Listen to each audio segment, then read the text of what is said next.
Well, no, we could get some black paint. Yeah. It's all like show. Okay, we are at 7 o'clock, so I'm gonna call this meeting to Thank you, order. sir. You're scouting a gentleman. And I do have record, I'm good, Brian, thank you. So let's go ahead and do roll call. Let's start with Linda. Linda Hummel, Finance Officer. Brian Greeny, Ward 2. Nikki Oyen, Ward 1. Deborah McIsaac, Mayor. Ryan Sinding, Ward 2. I'm sure it's Ward 1. John Hughes, City Attorney. If you care. All present. Okay, so let's do the pledge of allegiance. I pledge allegiance to the flag of the United States of America and to the republic for which it stands, one nation, under God, indivisible, with liberty and justice for all. Amen. Okay, so I guess, do we need to approve the agenda? It's kind of already done, right? That's okay, old habits die hard, don't they? Yeah. And so, approval of the minutes, we're gonna look at 11/9/22. One thing that I noticed, John, do you remember when I quizzed you on, I think it was during the maintenance update? We made a motion for ISD to engineer the water mains. Is that the one that I questioned that we couldn't do because it wasn't technically in the agenda? Where I asked you if we could even vote on that because it wasn't an item in the agenda. I don't have the agenda from that meeting in front of me. Was it, It was. Linda, did you the Yeah, meeting, perfect. the minutes off the It would recording? have been under maintenance update, but I didn't jot it down because we didn't actually vote on anything. Because I don't think we could because well, it wasn't on there. depends on what maintenance update. I mean, it ends up being a, not really clear cut. I think if I recall, that was the one I asked if we could even vote on that, and I think the technical answer was no. I think so. I think certainly the, a more conservative reading of the phrase maintenance update doesn't indicate that a contract matter is going to be voted on. Anybody else remember this? Travis, you're not crazy. I remember you just I know we talking talked about. about it, and I thought we bailed on the motion. Do you remember I could that? be wrong. We, you know, What part is the what? I think we, voted to have ISG engineer the looping of the water mains. Yeah. After we were in conversation. Review, right, correct? The Uh, 6th and 7th, or To hire ISG to engineer looping of the water mains is all it said. no. But I couldn't remember if that was the one that right after I made the motion, I questioned if we could even do that because it wasn't on the agenda. Well, I think we need to refer, and excuse me for jumping in, but we need to refer back to the scope of services, Justin, or the prior agreements that have been approved. I don't have it in front of me, and I don't have an instant recollection of the scope of services. Yeah, so the scope of services that were approved under for the Mhm. erosion control review, and then the Fifth Street improvements, and then provided Deborah another scope of service for that water main looping. So I believe where that ended was that we were going to provide that scope of services Essentially already covered. that would, you guys would then approve that contract to design the water main looping Fourth and Fifth and Lovely, Sixth. Because it was within the scope of Grant Park. Okay, and that I'm relying on you guys for the Do interpretation. you, We do have another meeting coming up. Yeah, so ISG has not been approved to do the water main design yet. We discussed on it, and I think Ryan's question to council was, would you like ISG to move forward with that? You know, more of a general question, you know, knowing we have these projects that we need to get taken care of, have the SRF funding, have the ARPA grants. And so that's where we got that, ISG got that proposal to Deb, and then that would be, you know, that binding agreement. Right. And you would So I mean, motion. contractually, we're not. Travis, I Yeah, think you're right, though. We can't make a motion during the maintenance update. And that's the point I was making, that I thought that sentence needed to be taken out because I believe we scratched or bailed per se on that motion because of essentially, voting on something that wasn't. So are you gonna move to strike that portion then? Yeah, I would like to then move to strike that. The motion by Sure, second by Cindy to hire ISG to engineer looking at the water mains. Motion carried, Yeah, pretty much stops at that. based on what you're telling me, I agree with that 100%. And you can go back and watch, I'm sure that's on video, if you can go back and watch it, for some reason that's wrong, you can certainly let me know, but I do distinctly remember the conversation that I felt we could not actually go on that. Oh, does Ryan remember that? I remember that we had to strike it because it wasn't in the original agenda. We can't pass motions during a maintenance update. It's gotta be on the agenda, but if you would make a note on the year-end meeting, we need to review that and put it in the agenda. Right. Which is next week. Yeah, So, so we can review that next week. Um, and I think that's probably why I was in here, because we actually went through the motions, Yep. the Yeah. full motion. I don't And then know you if stopped we- yourself. Or if we, asked for approvals or not, but. And then talk to me tomorrow, okay? so if this would have been, just regular maintenance, it would have been okay, the maintenance update. Yes, if it was something, probably not. It should, if it was something that he was requesting, then that would have been an agenda item to actually have This voted upon. all pertains to the SRF funding. I'm a guy who got my last, so I had described the two projects, the alternatives. Yep. And so that was in my update, and then at this point, we are needing to look at services for engineering. Okay, Right, We've got the funding, now it's that, and that was the part that Travis was talking about is I brought it up in there, and then can we or not, and then that's when I think Justin was going to get a proposal supplied to the council. So so we just need to make sure that those proposals are on the agenda for the 12:30 meeting. Okay, Lynn? And it should be a separate agenda item. Yep, definitely. Okay. Good catch, Travis. Yeah. All right, so we have that. Any other edits? I'll go myself. Make motion to approve pending that edit. Second. So we have a first. We have a second. Is this-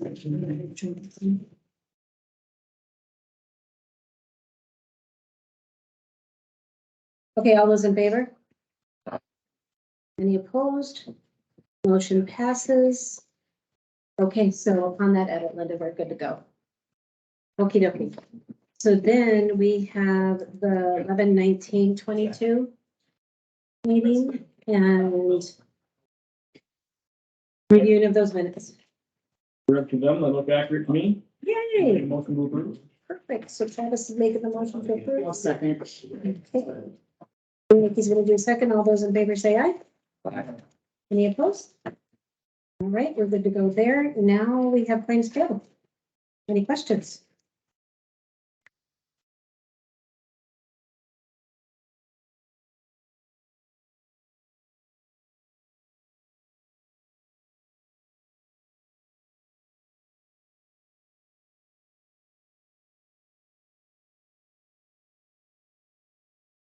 Now I'll make a motion to approve claims. Okay, so we got a motion to approve claims. I get it first. second, Ryan's at a second. All those in favor say aye. Aye. Any opposed? Motion passes. Public time.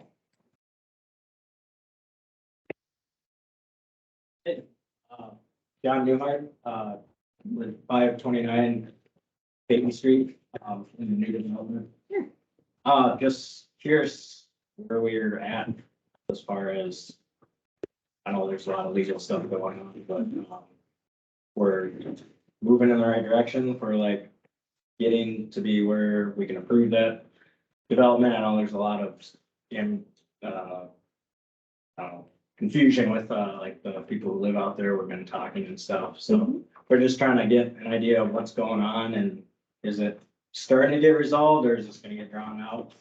I know there's a couple other people who are a little more frustrated than, I mean, I am necessarily, but it's just understandable. I just was trying to grasp where we're at with the situation. Sure. Well, anytime you have a question, you're welcome to call any of your aldermen or myself Okay. at any point in time. You can always call City Hall, and if they can't answer the question, they can refer you on to any one of this, and we're happy to give you whatever the update is at the moment. Okay. Right now, the the development has been approved, but it has not been accepted.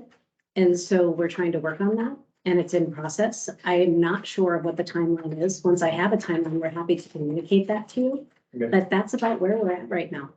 Okay, and then the other thing I was told to just ask is, I know our mail comes from Dell's, like the postmaster.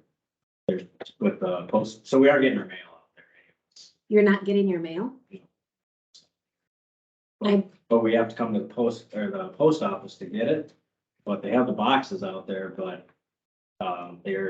We've been told by multiple people through the developers and stuff that they haven't gotten the master key or something, so we aren't getting our mail in our mailbox out there. So we have to come to the post office. So let me restate this so I understand. You've talked to the post office about getting your mail because you have the master post office box in the development, but the post office is telling you that they can't deliver the mail there because they have no master key to the mailbox. Right. Okay. So we've gone since August. Have you called the developer about that? Yeah, and they just tell us to talk to Dell's. And we aren't getting any answer from Del I would Rapids. assume it'd be a postmaster Issue, yeah. issue more than anything. Right. I mean, it's So an interesting issue. I've it's never heard been of. going on for, What do they say here in town? Have you talked to them down here? well, they don't really know what's going on, so we're just getting our mail in a box, there every week. And everybody out in the development has been doing the same thing, so Yeah. I didn't know if. This is literally the first I've heard of that. I've never. Yeah.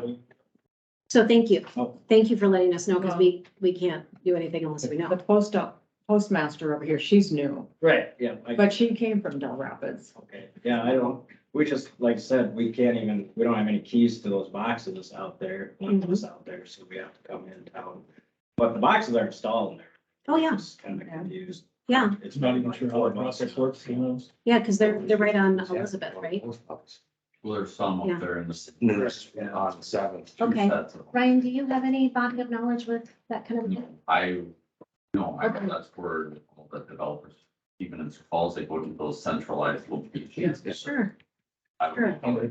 So where is your mail currently getting delivered? In Del Rapids? No, it's here at the post office, so I have to come into town to. get it. every Once a week, but so the other. But if they had a master key, then, That's what we've been told, but for some reason they don't have the master key, but I don't know why it's taken 4 months to. That's crazy. Maybe somebody lost this. Well, Right. everybody reports to somebody, Yeah. Right, so I just. thought it- I would ask I the get the- supervisor. The first step I'd say, ask is who put them in, what company, entity put them in? And maybe they still have the keys, Could be.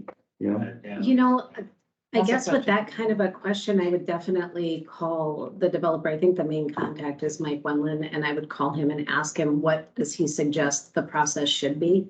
Because you've kind of got us at a roadblock. Right. Cause I've talked to him multiple times And and it literally was- I have text for his last 4 months and he said the same thing. He's like, well, we're waiting on keys, haven't heard anything. And Oh, so he's waiting on the key. well, that's what he told me. And then the last text I got was, he's like, well, you'll have to call Del Rapids because they're the head postmaster. I'm like, oh. It's like, they didn't give me a straight answer. So it's been 4 months and the other, people have been living there 6 months and they haven't gotten their mail either. Wow. Weird. It's kind of, So you have to drive into the. yeah, we just drive in, but I mean, the boxes are out there. Why there isn't a master key that didn't come with, when they installed them in the first place, and it doesn't make sense. Well, and eventually they'll have to let the delivery people know to deliver. Right, I mean, we're getting Amazon packages and stuff out there Oh, already, yeah. so it's not like it's, Right. so, I don't know, I just. John, do you have any thoughts about how to approach that? No, beyond what you've discussed, I think, that's the avenue. I mean, contacting the developer. I don't know. Well, for the postmaster, really only two people that would even be. I have a clue. Have you had the Post office, opportunity to talk to the postmaster in Del I Rapids? left a message, but I haven't gotten a hold. Would you keep me updated on what's Yeah. going on there? And then I'll try to do some research too and see what we can Yeah. figure out. The other, I guess the other option is you could have your neighbors all write a letter to the developer and say, this is a service that we would like. Right. Because I believe in your covenants that there's some language in there that talks about being able to enjoy the Yeah, the it's just development. like the mail is, boxes are all put up, so. Oh, yeah, It definitely. just doesn't make sense. Like I said, they've been going 6 months without having. That's crazy. Well, we're really sorry for that. No, that's okay, yeah. No, I'm glad that you did. I'm glad that you did. If you could keep us updated on that, that would be great. You can call City Hall anytime. Otherwise, I can give you my cell phone number by the end of the night. And if there's anything we can do, we're happy to help. Oh, okay, yeah. And so we had no idea. So Okay. thank you. Yeah. Yeah. Always come if you have a concern or call City Hall anytime. Okay. Okay? Thank you. Yeah, absolutely. Oh, here, they made me cards. Oh. I didn't know that. You know, apparently I have a card. Yes, public time. Yep. Deb Paulson, 416 Lovely. I know you probably covered this at a prior meeting and I missed it, but could you educate me on the IRS penalties? What happened and why we've got penalties in here and penalties in here? What transpired? I can answer that. Thank you. Okay. Back when there was the CARES Act grant, the finance officer at that time, I think it was Julia, applied for a rebate on federal income tax and federal tax. And she was given it, but then they turned around and said, no, you don't qualify. So we got the bill and had to pay it back. And I think that was around 14,000. And when I talked to the IRS about it, they said, yeah, they weren't giving the refund on that at that time. But maybe later in their grant applications, they did give it. It was some kind of employee federal tax break, but we didn't qualify for it and they thought it did. And so we had to pay it back. So the original amount I want to make sure I understand what you're saying. The original amount we got was in the neighborhood of 14,000. Yeah, we had. to And now pay some because we penalties. didn't pay it back, the penalties were at 22,000. No, there was another situation I got just last month where, 2019 taxes were underpaid. And so that was like 5,000 something plus interest. So that's the 7,000 that's in here. Yeah. So altogether then there was, since I got here, 22,000 or whatever in back taxes we had to pay. Thank you for the explanation. Yeah, and I did talk to the IRS at the time and, she said, yeah, if they didn't, well, they gave them the money in the lump sum of the grant payment, and then they took it back. They took that much back. And we had to pay that in to avoid more penalties. Thank you. Linda's done a really good job of trying to make sense of things, so good question. Good and snarly. Yep, she is. Unsnarling is a perfect word. Anyone else for public time? Yes, sir. Zach Nevin, 413 Pringan Avenue. I see later tonight you guys are having a discussion on contract with SMGA. Mhm. I'm here tonight as the president of the Baltic Area Development Foundation. Christian Swenson, our vice president, is also here. Just here to make a statement in support of renewing that contract. We feel that SMGA has done a lot of work to help us as an organization get started, filing paperwork, making connections. As you know, these things can take time sometimes, and they've really brought in some good ideas, some great connections along the way. And I think that the resources that SMGA provides and Ryan himself as an asset to us has been extremely helpful. And again, just here to make a statement in support of that. So thank you. Thanks, Zach. Anyone else? Yes, sir. Christian Swenson, 230 Nedros, as Zach said, I'm the vice president. And so I just wanted to come and speak to the value of SMGA for our development organization as well. I know that looking at it from an outside perspective, you guys probably don't see as much of the inner workings of what's all transpired over the past year. But a lot of it has been hoop jumping to get to the point we're at. And that wouldn't have been possible without having that partnership with Ryan being on staff. Because everybody that's on that board, jobs that just can't take that much responsibility on in addition. And so Brian has been very valuable to us in that regard. And we're finally starting to get to the point where there's some more tangible evidence of what has been happening over the last year. So we had the house that we worked with the city and Habitat for Humanity in conjunction to get that deal done. And then we also have the lot up here on the corner that we've worked closely with the city and now have some, what is it, December 26th, is that the 28th? 28th. That'll be closing. And so those are both things that had a lot of legwork that Ryan did work with.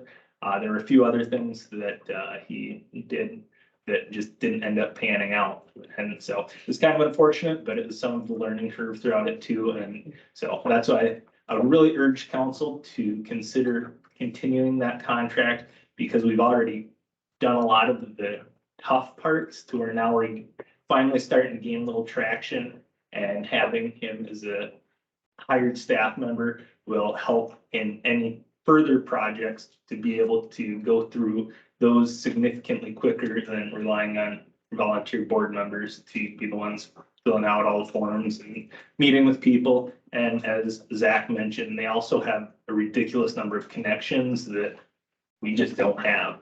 So that is, or those are the reasons that I would really urge council to consider renewing that contract.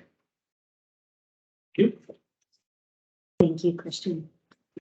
I'm just taking some notes. Okay.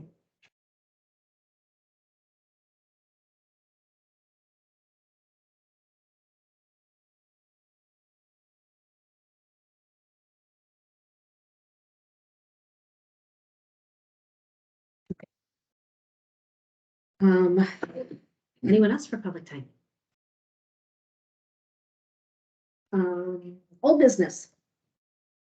Garbage bill forgiveness for the bargain basement. This was something that we had talked about in a past meeting where the bargain basement was asking to have a stay on their bill, if that's correct, Linda. I believe that there was some action items that we had last month that we were going to check into something. Well, they do have that apartment that they Mhm. receive rent for. Oh, they do get rent? Yeah, Okay. so that is part of this. Well, now it'll be $50 a month. Because the rates went up $5. So they do have the $25 rate for the apartment. Mhm. So I would suggest cutting it in half and still billing them for the apartment. So if I recall correctly, just so we're all on the same page, there's an apartment, but they use it as kind of a donation for people that are going through seminary school or in the apartment. I think I don't know if it's free or if they pay rent. I Okay, don't. okay. And then how many people live there? Do you know? 7. 7 people live in the apartment. It's a family. Okay. How big is that? And then, do they, as far as their regular garbage needs, they're asking for the, 40, well, it'll be 50 now. They're asking for that to be forgiven. so the forgiveness would be for the apartment and for the store, or, Yeah, Okay. they all use the same dumpster, so they have an actual dumpster? yes, Okay, so which is different than just the garbage cans? yeah, that'll be 50 a month instead of 25. Well, and I understand the dumpster for the bargain basement because Yeah. people do a lot of donations and not all of them they can use, and so of course they go through that Right. service. They have a lot of garbage, I guess. There was a couple of other questions. With them being a nonprofit, are there other nonprofits in town that are billed for garbage? Well, everyone's billed for garbage. And this, Except the city, everyone pays garbage. So the church up here pays church Oh, garbage. yeah. because they are nonprofit through the church, right? Or through a church. Bargain Basement is nonprofit through River Community Church out of Joe Rapids. Okay. But the church in town, the Lutheran church pays garbage. Pays garbage. But they don't have a dumpster, they just do the garbage can kind I'm of thing. sure they have dumpsters. No, it's not. Okay. Okay. Is there any other nonprofits that have any, is there anyone at all in Baltic that has a waiver on garbage Not services? that I know of, not that I've noticed. Okay, and then the last question that I have is our funding, if we're waiving garbage bills, does that affect our funding? Because don't we have to like report, Brian? Do we have to report like how we bill? That's just water? But, the contract, the garbage contract lists a certain amount of services. And that's what we get billed for, and we're not even up to that amount of services.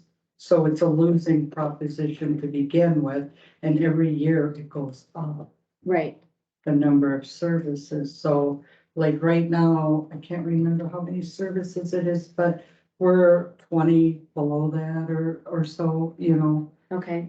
So we're already, So right now, everybody with the bill as they pay it is still a cost savings of approximately $20 a month if they were buying garbage individually. yes, And that's after the $5. well, now it's going up $5. Okay, so 45 now, but you're still, or excuse me, 15 now, but we're still cheaper than if everybody contracted individually. And just so everybody understands that $5 fee, we raised it because we were losing money. Yeah. And because, we get these rates really, at a discount because of not only the bulk, but because we do all the administration on the bills.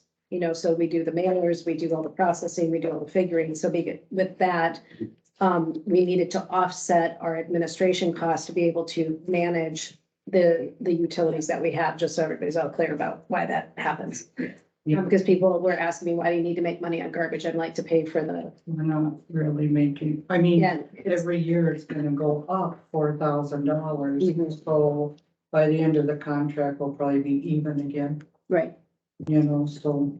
And we should be making 10, 15,000 a year. But, Once fuel comes down to $1.90 again. Yeah. That's what. yeah, that's That what, would Yeah, make because it- gas prices are That's driving that, yeah. that so- hurt us about 1,100 a month. With extra fuels. Being another can of worms on that property, how are they zoned? And with them having a residence there, and I know we're talking garbage, Mhm. but is that residence paying a water bill? Because you're working on an ordinance tonight that says for each consumer taking water from, I'm assuming a family of 7 people in an apartment is using water. Well, water is billed on a minimum. I think it's like 3,000 gallons is the minimum bill. So it depends on usage. Yeah. So the question is, should the apartment be one bill and the business of the thrift I store? think it's got 1 meter. So Yeah, it's, there's only one Yeah. bill. yeah, there is 1 bill. And, Probably, yeah, they'd have to replumb it too.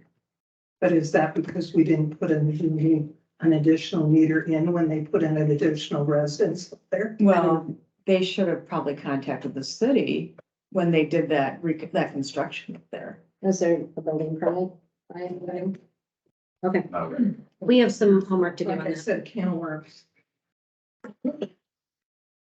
Okay, so are you guys equipped to make a decision or do you want to research these things for, I'm not trying to kick down the can, I'm just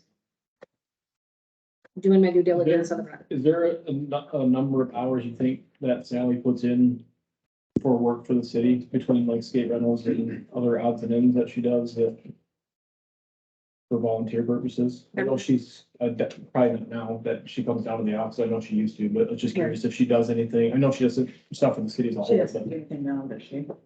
for. We haven't had the need to call her yet to assist at City Hall yet this fiscal year since May. But it's always nice to know that she's there, that we can. Yeah, and that just circles back to the point I made last month too, but if, as far as just scratching off a bill just to do it, if there was some sort of Wait, I mean, I'm not opposed to the idea that it's just you open up a can of worms and you start forgiving one person's and then, well, why don't I qualify and this person does? It's just, It's a slippery. Well, the nonprofits will come out of the woodwork. it's, Saving volunteers. yeah, it doesn't take away, I mean, not, like I said, I'm not opposed to the idea, but nor do I think that really anybody for the principal matter is not speaking on behalf of anybody, but it's the principal matter, I think, is we'd all like to give a nonprofit the ability to function when they get back to the community. But it's hard to, Right. it's a slippery slope. You try to do one. Any other thoughts on this? I did. I wanna know what the dumpster cost does, because obviously that's a higher cost than regular garbage. The dumpster probably costing the city more than the. I thought our garbage services are passed through. They should be passed through. Should we check real quick? Okay, well, that's good. Ryan, did you have thoughts? Yeah, the idea of separating the apartment from the nonprofit, have their own garbage cans is not really gonna work, in my opinion, just because the apartment will turn around and get rid of it and just throw it in the nonprofit Yeah. dumpster. Because, I mean, that's kind of what I would do if I was in that situation, being honest. So I don't think this is really a good idea. Well, I think if you're gonna do it for one, you're gonna end up doing it for others. Right. Well, what we do for one, we should do for all. No, that's what I'm saying. Yeah, and By that's definition, cutting into everything. So Into those the are, funding. those are some really good points. So we can certainly wait for Linda to get back to us on what we spend on a dumpster or, whatever you guys want to do.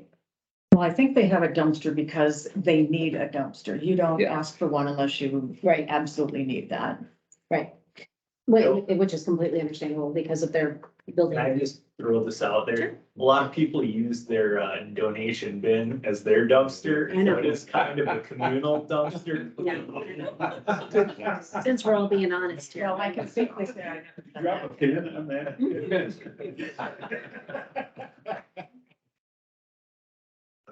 Well, I guess if I had a dumpster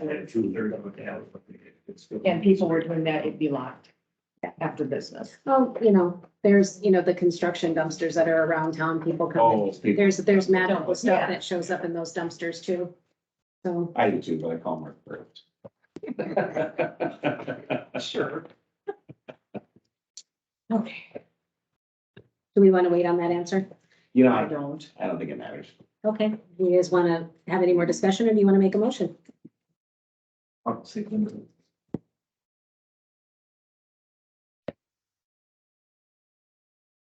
You want more discussion or would you like to make a motion?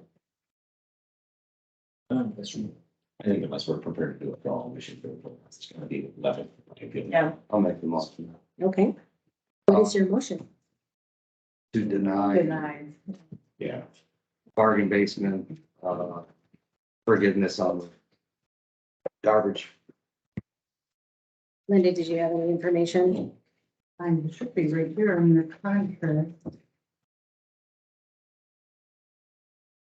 It's all in one big lump sum, 22 dumpsters for businesses, parks, covered 95-gallon recycling. So we don't know. So Brian, that would be a no. Okay, we have 6, it doesn't say what the price is for each one, it just says how many, 6 yard, 3 yard, 2 yards. Okay. Sorry. So they're getting dumpsters for the price of a can, because we're just charging her one for the residents, and so she's just paying standard garbage rate, even though she's getting a dumpster. No, she's paying $50 Okay, as for the opposed, dumpster, or she will be when it goes up $5. what is a normal garbage fee? It was 20 something, $20, what is it, Lacey? $20 and. So they're paying double because it's a dumpster. Yes, Okay, so she pays double because it's a dumpster, yes. but she's getting a lot more capacity. Okay, so we have a motion on the floor with Ryan, who says that he would like to, deny the rate for, bill forgiveness. Do we have a second, or do we want more I discussion? don't think we need a motion with denying, do we? I think we haven't passed on like water bill disputes and things like that. Oh, okay. Just for a For formal request or whatever. Yes. Okay, 59, so we have a first, do we have a second? Yep, I'll second that. Nikki's gonna second that. All those in favor say aye. Any opposed? Okay, so that one is done. Make the hard choices. Yeah, it's tough. So now we're on to water surcharges for repayment of SRF fund. That's ordinance 306. Yeah, I had resolution, but it is an ordinance. I believe because we haven't changed that to do these by resolution, which Meyer Henry was talking about. But anyways, so what we have to decide tonight is when the surcharge will start. It's 8:31, no, 8:45 a month per customer. So when should we start? They like you to start early, so you can start building up money to make that first payment. But, I mean, we can start anytime, but maybe it'd be best to start when the project is closer. So you mean like at the time of bid? Yeah, yeah. Okay, so do you guys have any questions about what's happening here? Are you following it? I mean, we could start right away, but If it was me, I guess I would start right away. build up more money. Well, Yeah. First Like of the the idea year. of that. January 1st is a good, Yeah. First of the year. Well, we have to have a first reading and a second reading and then. okay, so then Oh. February, March also sounds good. Yeah. Yeah. Yeah, then we probably need to do this, guys, so that, because by the time we get to March, yeah, we're gonna need it. So, this is just a proposed draft of the ordinance, not your first reading. This would be the first reading. You want this to be for? Yeah. What's the gap between first and second reading? The meeting, unless you have a special meeting. Well, that's what I'm saying, it's next week, but there's no 5 days. certain dates. I think it's Good. 5 days in between. 5 business I days. believe that's correct. So next week. I'm saying if it all works out, if you guys want to get it hammered out by the first of the year, you can do the second reading of the year ending. There we go. But then we still have to wait 20 days. Right. Which is fine, So it'd be February 1st would be due. you know, yeah. How do you guys wanna handle this? Just a point of order, point of information. Some people believe you have to read the entire ordinance. I have never subscribed to that. I would like Linda to read the title of the ordinance. So the title is what we've read in the past. Yeah, exactly. Oh, okay. Well, and also just so you know, it's on the website, so anybody can go in and look at that, so. An ordinance amending chapter, what's that? Section. Section 53.04, water rates to provide for a surcharge for water system improvements pledged for payment of borrower bond and yearly review of rate. So essentially what it's doing is it's adding $8.31 per 1,000 gallons of water usage per month, 845. 45. and it's going to 845, right? No, No. it's 831s are a regular rate Okay, and this surcharge is the surcharge. is of 845, okay, okay. So you're formalizing because it's in an ordinance, Yes, got it, okay. and you want it to start February 1st. Right?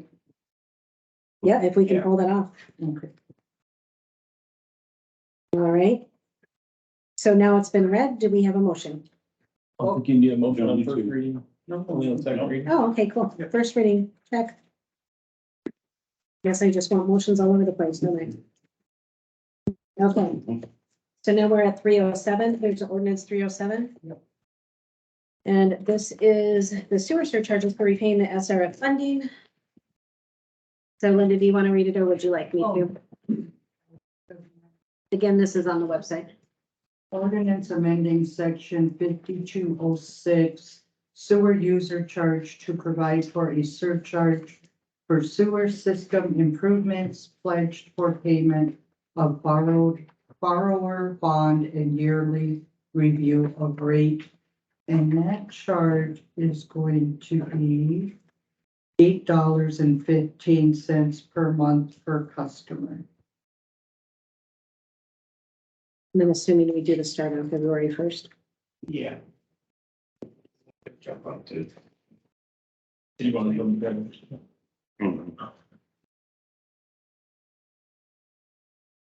Okay? So that's the first reading, checkbox? Yep. Done. Okay, now we have resolution of necessity. Of the construction of sidewalks and curb and gutter on and along Fifth Street in the corporate limits of City of Baltic, Minnehaha County, South Dakota, whereas they're referring to codified law 1946 1.3 to require the owner of real property abutting, adjoining a public right of way or abutting or adjoining public property containing the highway to construct a sidewalk in a location as designated in the resolution. Sorry. And then, whereas in chapter 91, streets and sidewalks, excavation and construction of the revised ordinance, then it does the section 91.16. Again, this should all be on the website. Provides that when necessary and advisable for peace, welfare, and safety of the people, the city council may direct that a new sidewalk be constructed and assessed to abutting property owners in accordance with codified law 99-46. Sorry. It does say in here that the sidewalk shall be completed on or before, and there's a date. The curb and gutter shall be completed on or before, and there's a date for that. And it says that a public hearing shall be held. Okay.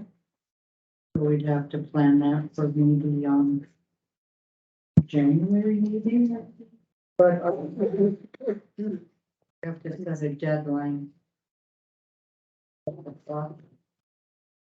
So can we consider this first reading if those things aren't set? Well, this is only a resolution. Oh, resolution. Okay, got it.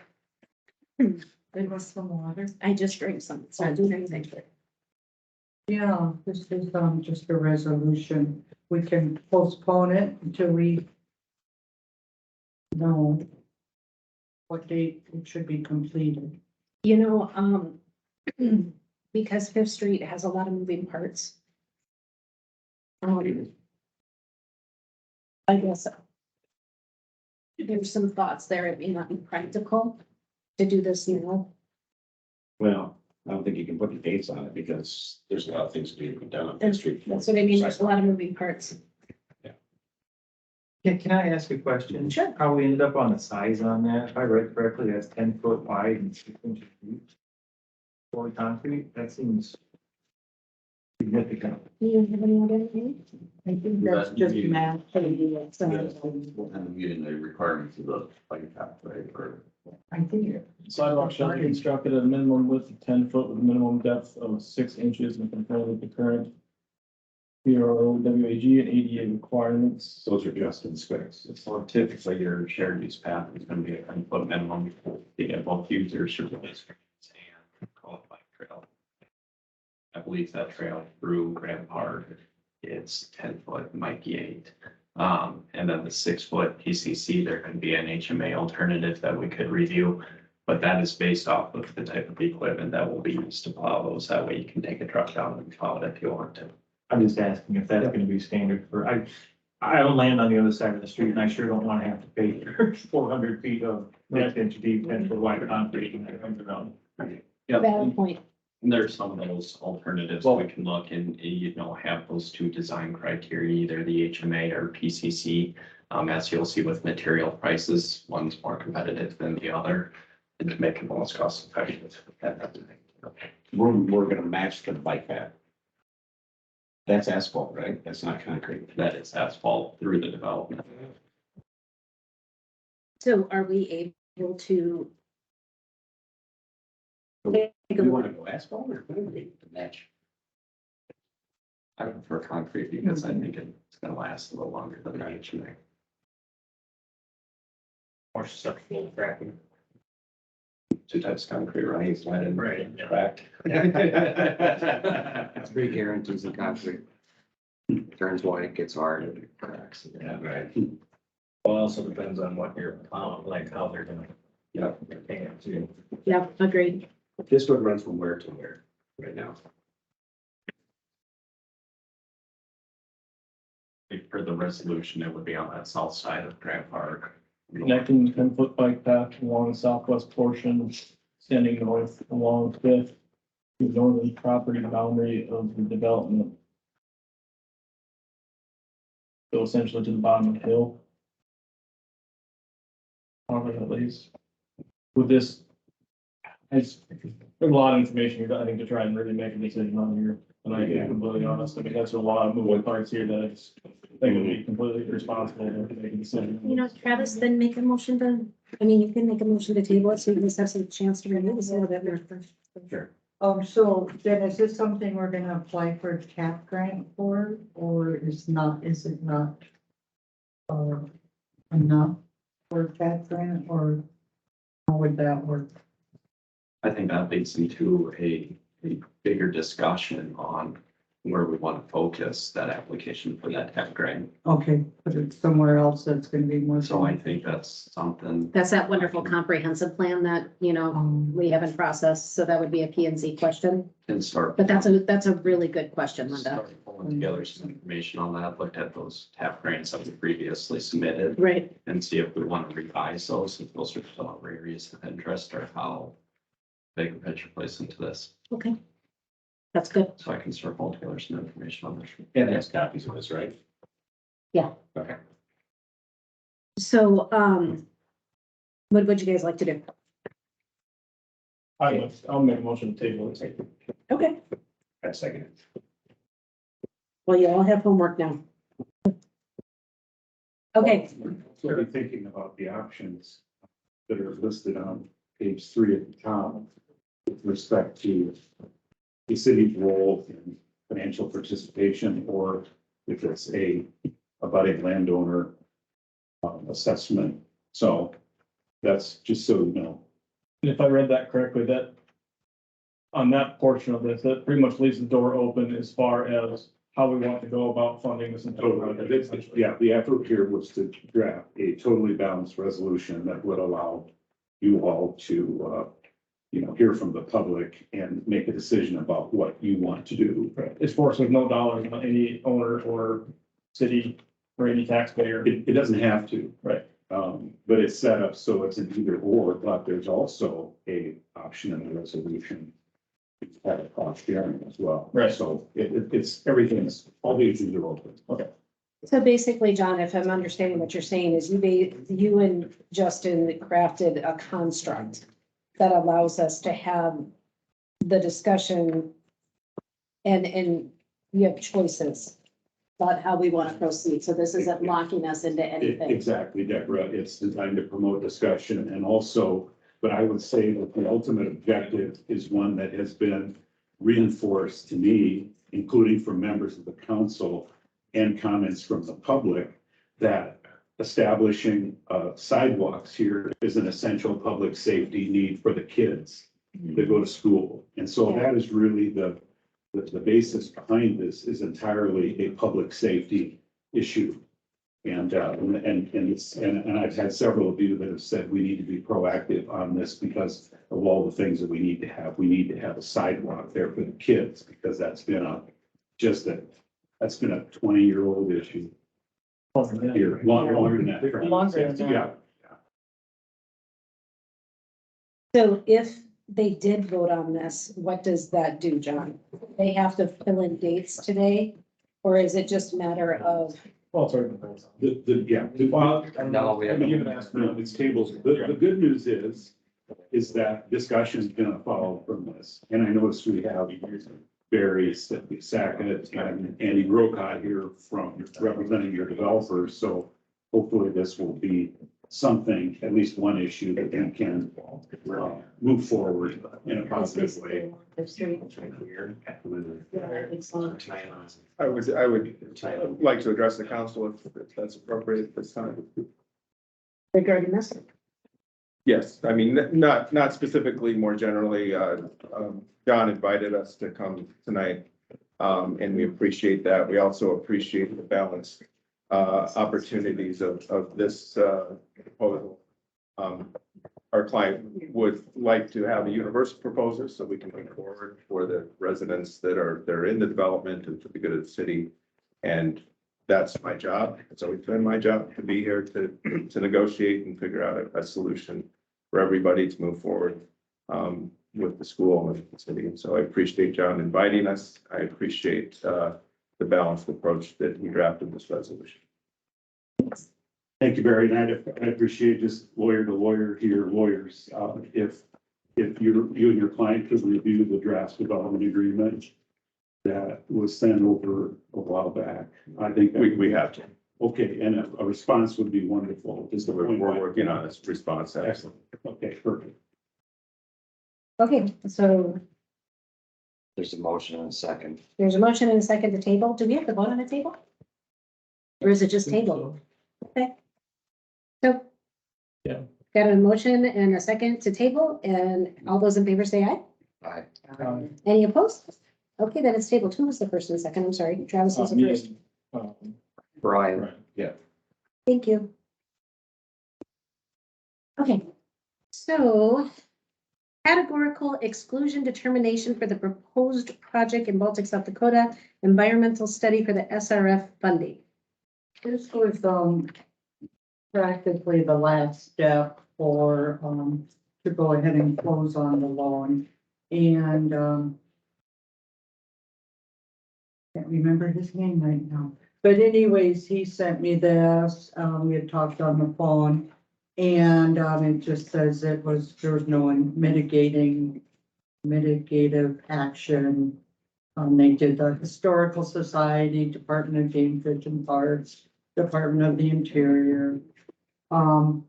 So it's good to go. It doesn't significantly impact plant life or wildlife. So, this was published and it's a go. So as soon as we get the ordinances published in the 20 days, then we can close on the loan if we'd like.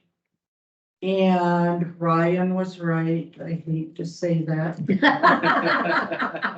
We don't pay interest until we start drawing down on. Well, that's good news. Yeah, That's good news. yeah. Thanks for saving us money. It's all his banking experience. Yes, it is. It is. Okay, so is there anything that we need to do, Linda? No, maybe we better just approve it just to be safe. I really don't. I know we had to publish it, but So if it has to be published, does it have to be signed and attested? it's not a resolution or anything. It's just a letter. Just a point of convenience. Sure. If the council wanted to, the council could direct a person or persons to take all steps necessary, including executing all documents to proceed to close as soon as possible. I really like that, guys, because Yeah. maybe- that just standardizes how we approach all agreements. Yeah. Well, it streamlines Maybe it. that should be the standard. I don't know, just a suggestion. Streamline With it. Linda's able assistance. What do we have to do, John, for that?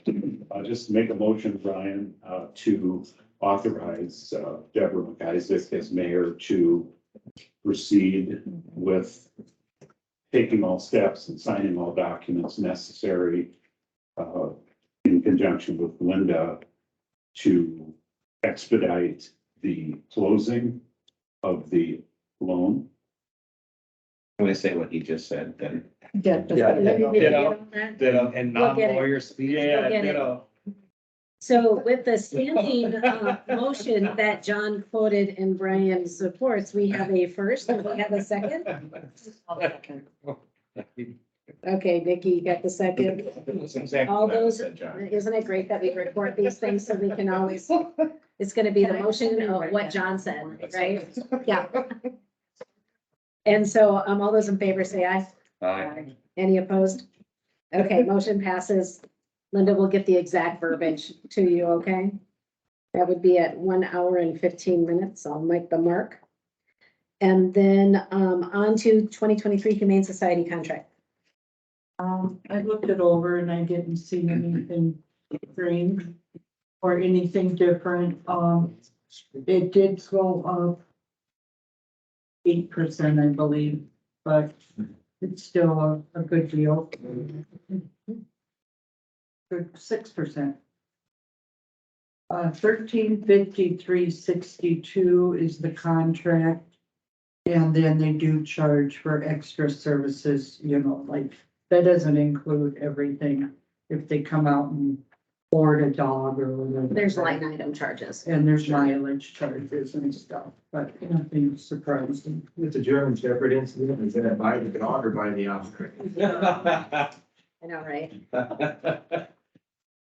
It actually ended up being a separate organization. Wasn't that Yeah, I us? think a private- I think a private- Yeah. private Rescue that group came did in. Yeah, it was a Yeah. private rescue that did that.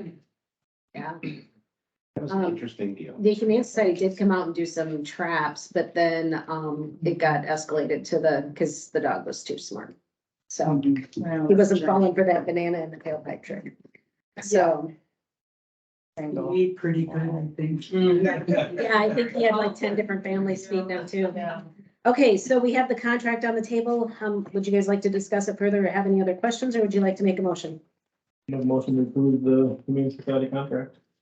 Travis, do we need, or John, do we need to do the whole giving somebody authorization to sign the contract? Well, if you don't authorize somebody specifically to sign it, then it's the usual mayor and finance officer and seal and attest. Okay, I'll second it. okay, so Travis and Brian. All those in favor to approve the Humane Society contract? Aye. Any opposed? Done and done. On to Minnehaha County Sheriff Agreement. Okay, so that went up 8%. It's now 72,709 a year. Is it so many hours? Yeah, how many hours we contract for per month? We are at.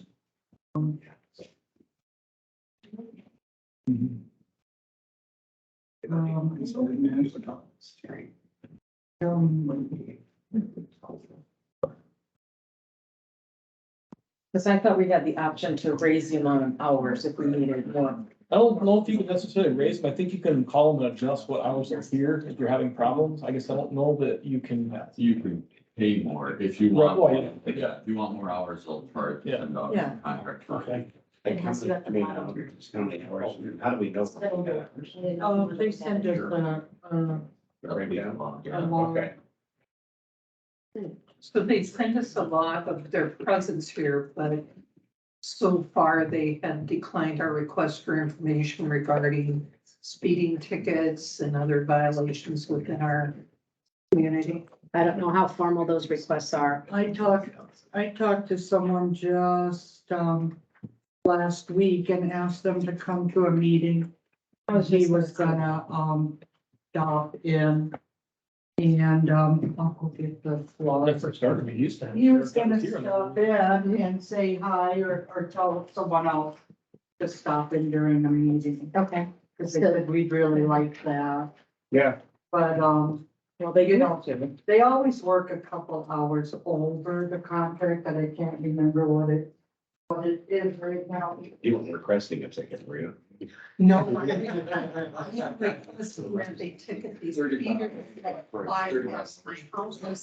For Lacey, would you make a note that we communicate with the? No, I already had my. Letting them know when meetings You are, so brought that way they can plan firsthand. for attendance. You know, Yes, I. that would be great. Would you write that down so that? But I would like to share that with the people that drive the big construction. trucks, Yeah.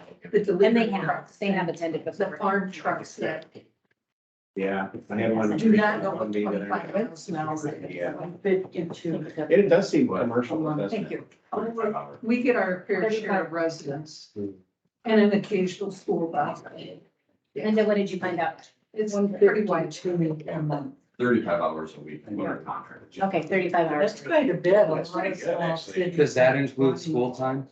Yeah. The SRO is Or 25. different. That's separate? Yeah. Okay. Yeah, this is the most I've ever seen for hours. I see a lot of police presence out there. Yeah. I feel that I see the sheriff. Yeah. Which I think is great. They go by. I'm not saying I don't see them.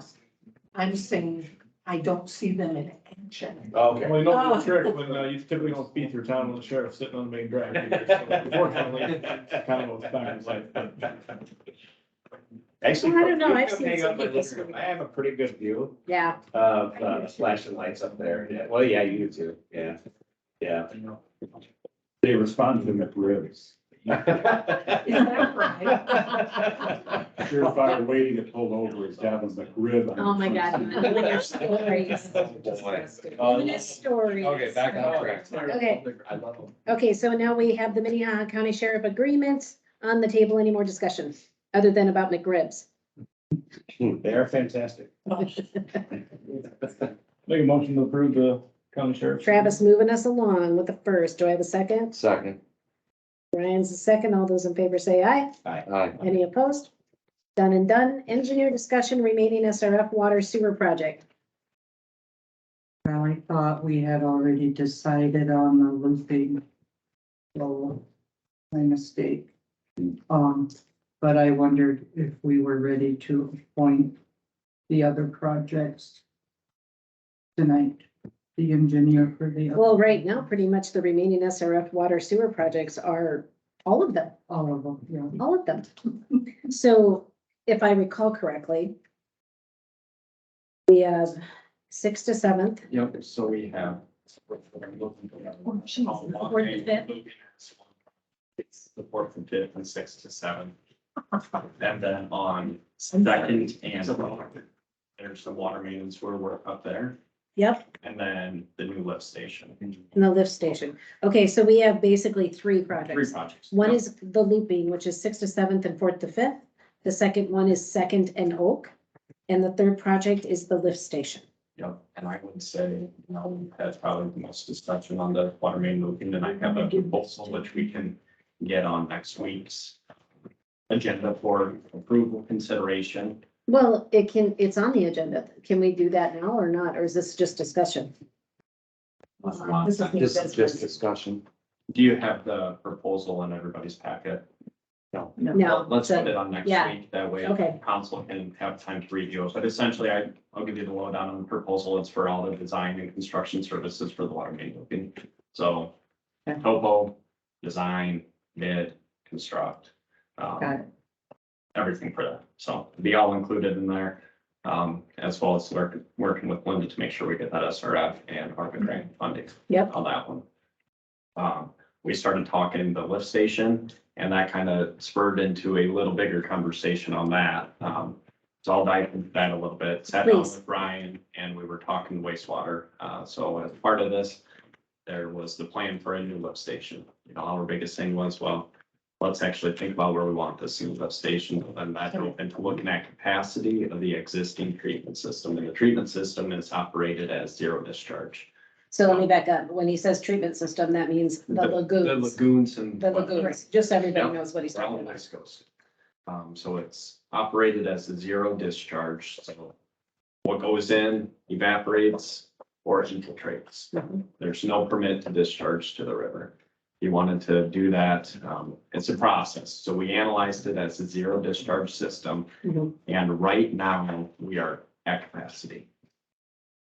So. Okay, So saying, What? saying we're at capacity, so what's leaving the system is the same as what's going in, so all the flows from the city going in equals what's leaving from evaporation and inflow, okay, based on design calculations. Now, there's a lot of factors that go into this, right?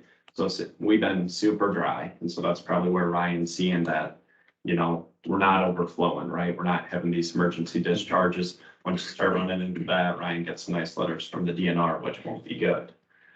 So we've been mucky there. okay, So we're at a net zero right now based on design calculations per DNR requirements. So we took it one step further and we looked at available storage within the system. Because we just looked at, you know, making that zero. So we're at a zero, but there's obviously some of that capacity, kind of like I talked about, you know, so if we start getting more rain, population increases, et cetera, how much room do we have before we're completely out? And there's several million gallons in that, and we backed that off, looking at pretty much our peak inflow versus what our design criteria is, and we have approximately 3 years of storage in there based off of current weather trends, right? So like I said, you know, we're just one step away from a wet year to really run out of our capacity within within the wastewater treatment system, Question, you were just talking about sanitary sewer systems. sanitary sewer system. Correct. Okay. Yep, but I'm glad you make that point because we like to look at, I think you're going water, sanitary and Right. tandem, And right? these sometimes combine if the system's overwhelmed. Yep. Wasn't there a wastewater study done though? There was a wastewater study and that's where we pulled a lot of this data from. What So was the year on that wastewater study? Do you know? 2020, So we did a wastewater study did in that? 2020. Okay. Your coffee cup did.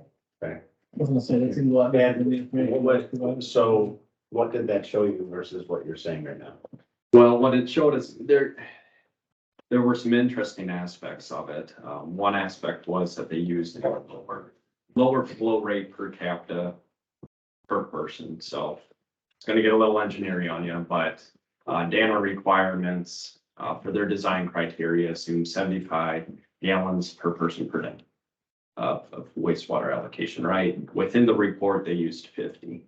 And they were using that based off of some of the data that they had, which can be justified, but it was still a question on how that was really used. Because again, it takes that one, wet spring that has some of that What does design. Banner require us to use? The 75. They also have a clause in there where you can get down to 60. So that's where we went through this report and we looked at that 75 and 60. And we're at capacity based off those design requirements. And just since we're here and you're on the meter, Justin, I get told this all the time. What correlation is there, if any, between the storm sewer system and the sanitary sewer system? So the storm sewer and sanitary sewer are two different,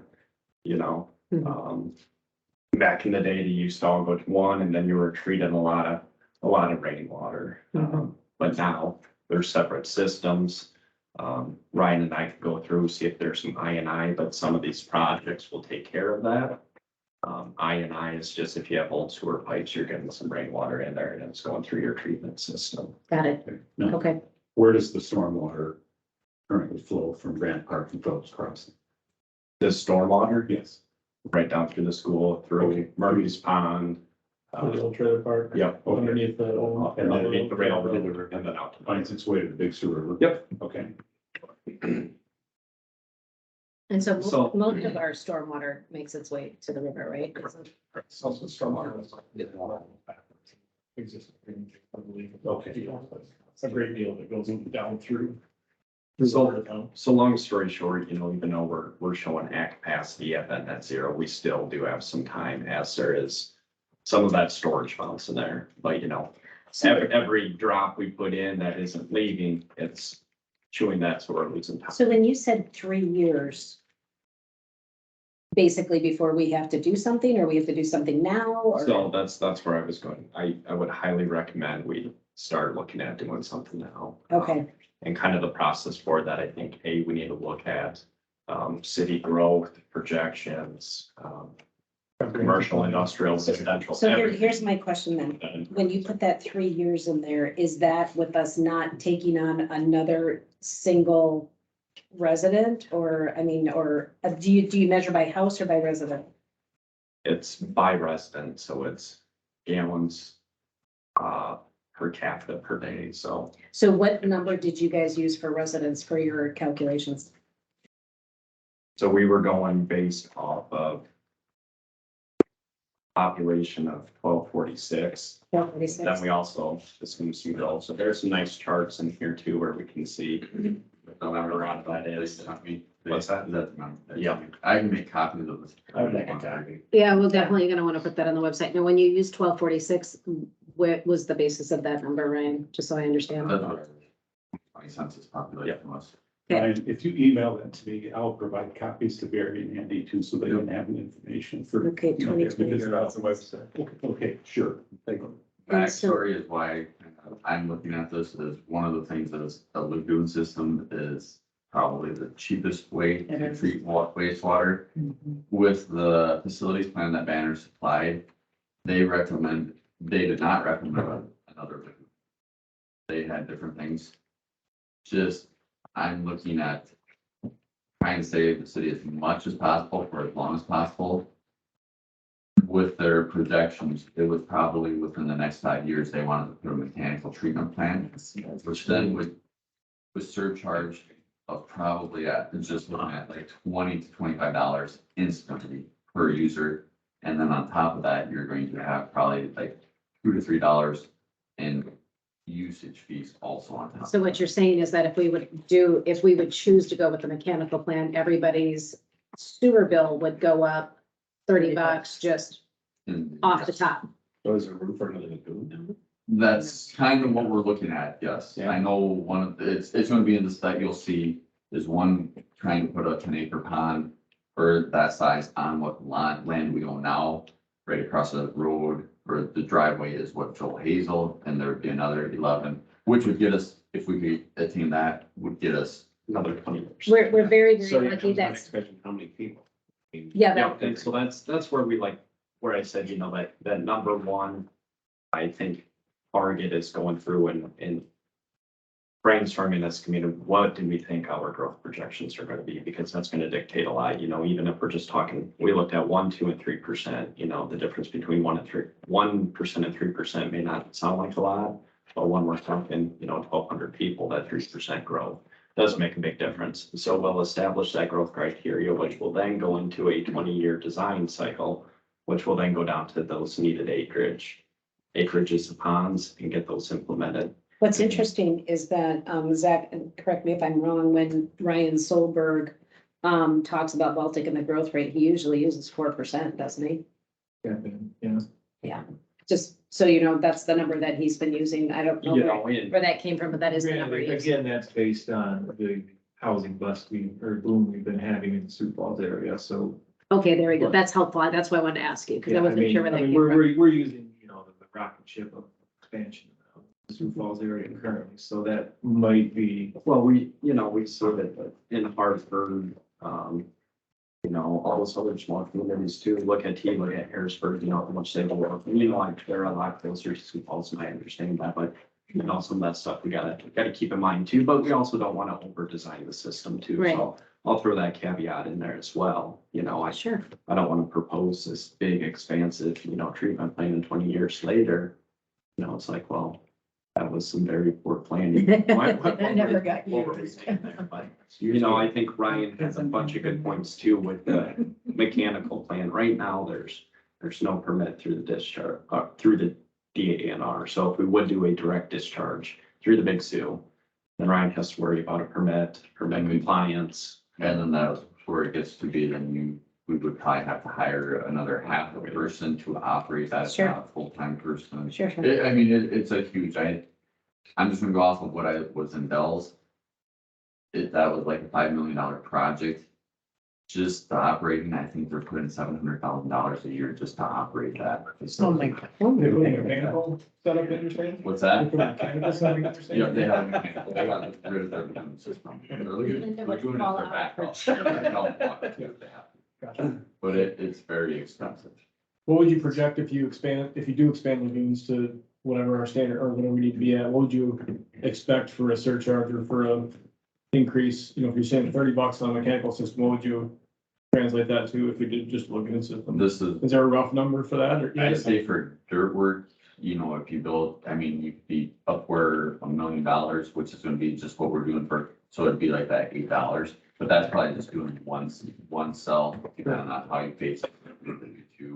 So, And no manpower. correct. Right. Yeah. Just Right. doing what we can out. And then I think there's other ways that we can look at too, is extending, I think the water capacity is the one thing, but like, there's gonna be, you'll agree with the BOD, that's the food, I guess, that in the waste, you can add aeration to some systems to kind of speed up the digestion process through that. Move the water along. It's just mainly meeting the criteria of Danner for capacity storage. Are we allowed to dredge in case of an emergency, or if we wanted to? Are we allowed to dredge it, or are we allowed to use it like, pig confinements for farmers, put them in the field? Is there any thought of that? I know this was in Colton, they did a riprap project, cleaned out, because you can't dig it any deeper because you Right. your liner. Right. But you can take out the waste, but then it is permitting it. The easiest word like that would be, I think the state, I know this was years ago in Colton, they allowed you to store that waste on your facility grounds. But if you take it off, the best spot would be to go to the regional. Because you have to incorporate it where you have to get permitted. So a lot of times, I know that's what Bell Rapids does. They haul any of the sludge to Sioux Falls Regional, just because you don't have to worry about permits. I'm sure too. The other option, you can go through a permitting process where you can land apply. And that's quite the permitting process in South Dakota, and I was told that it's almost easier to go across the river and land apply in Iowa to get a permit to try to land apply. So there are some of those. Yeah. You know, it all comes down to cost, and if you got a farmer lined up to land apply. And then But- it's a sample and take, yeah. You know, that, I think we'd start looking at that, and once you start really getting those solid buildups within yours, and I'm not sure if you have much solid buildup right now. But it's definitely one of those things would need a monitor, and once we hit that, Any idea what Banner would shut that number so low? Is it because it's a commuter town? I mean, I I don't know, it's, the other interesting thing is, you know, kind of where the data drops off, so it drops off right at 2019, 2020 data was included, and you know, as we all know, that's when COVID hit, so you take your commuter town where everybody's working outside of the community, and now you have all 1,200 residents that are spending a lot of time in your city, right? So you might see, you know, your wastewater like that, then all of a sudden you're seeing that high rise. And it's really starting to put strain on your system at that point. So. So with the current system as it is, and you said, help me understand it, you know, if we're at zero net right now, No. how much room do we have in that? I mean, how many residents did you figure for that 3-year buffer? I mean, what were you, I understand we need to start thinking about this. I just want people to understand the difference of the. That 3-year was just like if we assumed no growth. So we had that 3 years. So now if we're growing a little bit, you know, that's shrinking into that. And we were just basing that off. I don't mean to sound really stupid, but so like if we add 20 more citizens, we're 20 more citizens isn't gonna be that game changer, right? Right. Because the 20 times the 50, it's not gonna be that huge. You know, Sure. if we're adding 100, 200, that's starting to where it It's gonna goes. stand pretty fast. You got 7 properties sitting down there and Nielsen owns them, eventually gonna fill in. And you got, you know, how many currently under construction? we have a dozen houses for open for sale right now in the city. Yeah, And so if you have a dozen houses, there's a solid what? Yeah. 40 people. So So we already have 40, plus the new construction stuff that's going on right now, right? plus the pending construction stuff that we have in the next couple of years and developed. And that's, I'd say that is like a number we can handle. It all depends on our weather patterns. Because one of the things are people don't push their water to the street out of their sons. A lot of them dump it sometimes into the sanitary, which adds more load to the wastewater. Is that legal? No, No, I think It's not, I think it's so. not, but if you know where you're pumping and your neighbor's not, there's someone, but then that's it. One of the hardest things at the spring of the year, if the river is full and flooded, that entails my wetland being flooded. And then there's where our dilemma is. We can, and I've already had this plan years ago that you can go get a 4-inch pump and just pump from the lagoons into the wetland because there is capacity in there. It's just gravity. doesn't work. It's a very, very temporary phase. Right? Correct. That's just to get it until the river goes back down, the water will secede in the wetland and we'll be fine. It's just, there's say 5 feet of capacity in those wetlands that gravity can't push it in there anymore. So based on the numbers you're giving us, we have to start looking at this ASAP because if we grow even 100 people and we have a wet year, we're gonna have an issue. And so kind of this stuff, you know, we determine growth, get on the state water plan, you know, if we want to go through that, look at additional funding. The easy one would be the SRF funding. you know, essentially what we're doing for here as other grants come above, we can look at that. Okay. Go through design, get constructed, and, you know, we're looking at about a 2-year process just in that. If we were to, you know, kick off today. But we're looking at on the low end, $1 million. Yeah. I should say the dirt work for about a 10-acre, you know. But, and this is just because one of our projects of now is our lift station.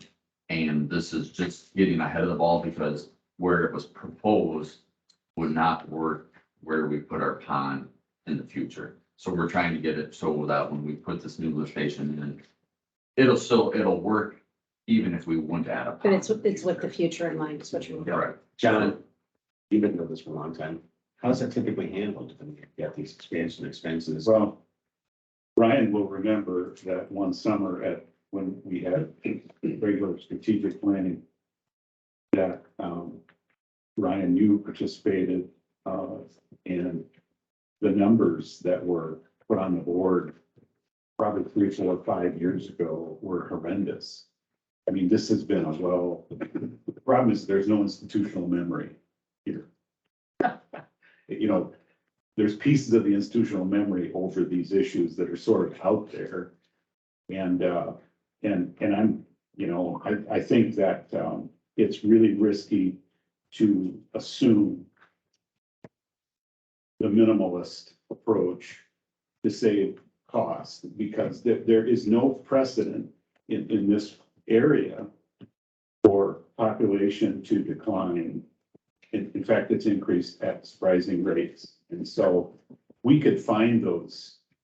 I bet there's material, well, you know, probably got destroyed.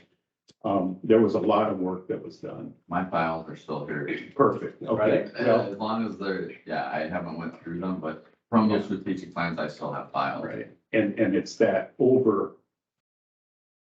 overarching view of everything that needs to happen here, because, and, yeah. Well, I'm glad you brought that up too, because Deb and I have been talking and I meant to share. So the state governor's office will be coming out with a grant early January. That will be a 15K grant. That will need a 15K match from the city, but it will be to conduct a 5-year capital improvement plan. So that's where it's looking at a lot of these improvements. How are we going to get those done and create that budget? So I know we're talking a lot of numbers, a lot of projects, a lot of dollars. Right. You know, how do we get these done and stay afloat? And frankly, and I know nobody in this room would disagree, including everyone at this table, that to the extent that grant funds are available, or there are other financial concessions that relate directly to specific projects that are under construction or being anticipated. I know the city is going to want to cooperate in passing along those economic incentives and grants and loans to any developer, including the developer that's represented here tonight, because any other approach wouldn't be fair. Absolutely. So, and I think the difficulty has been the timing of all this and the lack of a collaboration involving everybody here, including some other people that aren't here, that can develop a plan that will work for everybody. And that's maybe a speech, and I don't mean to give a speech, but. So Justin, if I'm hearing from you correctly, the points that we need to discuss and vote on is the lift station, second oak looping, and now this lagoon project. Yes, yeah, I think those are our main ones. At least I see it. I mean, Ryan can pitch in on there. I mean, Because once we approve to move forward with that, that's when we can start seeking, funding options, that kind of thing, and figure out what it's really going to cost us. Okay, so I have that as a list and check marks. Is there other stuff we need to know?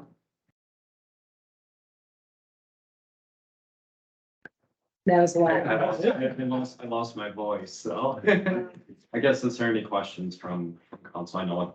I was in a meeting on Saturday and 2 of the previous mayors were there and we were trying to guess the population of Baltic and they were guessing 1,400. I know we were very surprised when the census came out on what it was. I think it actually went down. Yeah, it did. It was 1286 and now if it's at 1246, I think that's more of a statement of who responded to the census rather than the actual numbers, because Grunwald said that he thought that Baltic was already at 1,400. That's what that was the general consensus prior. So, Talk about that. We're already there. Yeah. We're And I already know, there. you know, a lot of this data was honestly borrowed Yeah. data to reanalyze, you know, we don't want to spend Right. thousands upon thousands of dollars to. Thank you for put this that. together, Linda would be so, upset with you. Yeah, but when we do go into that whole design. Okay. Population and stuff, so. Another thing to consider is, if we do go through like a project like this, you're also gonna have growth, so your cost isn't just gonna be, you can't think about, obviously you gotta think about the number now, but you also have to think about future, because it might be a little bit more expensive at the beginning, but as you get more people moving in, that'll spread that cost out a little bit better to yourself. That's a really good And point. I think our literal long-term plan was to get as much wastewater treatment for as long as we can. Yes. Be that 20 to probably 30 years, and then after that, it will be a mechanical plant, because we will have no, unless We want you to, find land somewhere else to put lagoons, and at that point, you're. well, and just as a point of history, Steve Ulrich was the one that did the land deal for all that land there years and years ago. And in the foresight that he had to think about the lagoon system, you were on there, right? So Nikki can also take No, I credit for this. And, but the foresight that, past administration had to think about these moments in time now that we're dealing with today, because if we didn't have that extra land sitting there, we would be, there's so many metaphors I could use right now, but I'm not going to. Yeah. Something about crank up a paddle, that kind of thing. Well, And- Steve and Nikki led the charge and a few others for Baltic Heights, back in, good Lord, 96, 95, Yeah. 96. So, 97. so there is institutional memory there. A little It's bit. just- It's harder to access. Yeah. So you got that right. Thank you. Thank you for your diligence on this and educating us about all things wastewater. It's a really fun topic, isn't it? Oh, it is. Yeah, super fun. Thank you You very guys will much, get Ryan. that report too, so read through it if you guys have any questions on it. And this will definitely be coming up in the next meeting for questions. So write your questions down and get ready to grill these too. So any other discussion for tonight? Okay, we're on to new business now. Look at, we're just whipping along, aren't we? Okay, ordinance 305, end of year supplemental budget, our favorite thing to do. Linda, you're on. Okay, I have a little worksheet for you. I know I love worksheets. And then I have supplemental.